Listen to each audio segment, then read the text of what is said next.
السلام عليكم ورحمة الله. الشيخ خالد أبو أنس، بمناسبة اللقاء الطيب حدثنا عن رسول الله صلى الله عليه وسلم. السلام عليكم ورحمة الله وبركاته. حبيبي وأخوي الشيخ محمود، أسأل الله العظيم رب العرش الكريم بحق هذا المكان الطاهر وبحق الكعبة المشرفة وبحق البيت المعمور أن يغفر لي ذنوبي أنا وأنت وكل من سمع هذا المنشور. النبي صلى الله عليه وسلم بينما جالسا مع أصحابه الصحبة الصالحة، اللهم اجمعنا بهم يا رب العالمين. آمين. بينما النبي جالسا مع أبو بكر وعمر وعثمان وعلي وأبو ذر، فقال النبي ممازحا لأبو بكر، قال يا أبا بكر ماذا تحب من الدنيا؟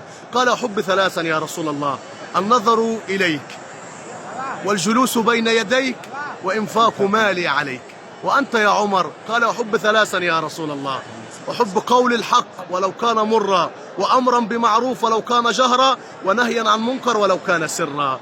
وأنت يا عثمان؟ قال أحب ثلاثا يا رسول الله: أحب إفشاء السلام، وإطعام الطعام، والصلاة بالليل والناس نيام. وأنت يا علي؟ قال علي رضي الله عنه: أحب ثلاثا يا رسول الله: إكرام الضيف، والصيام في الصيف، وضرب العدو بالسيف. وأنت يا أبا ذر؟ قال أحب ثلاثا يا رسول الله: أحب الجوع، وأحب المرض، وأحب الموت.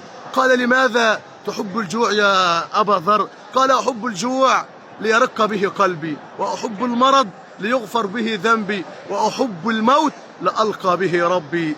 فبينما هم جالسون والنبي صلى الله عليه وسلم يمازحهم، فجاء سيدنا جبريل من فوق 7 سماوات وقال: السلام عليك يا رسول الله.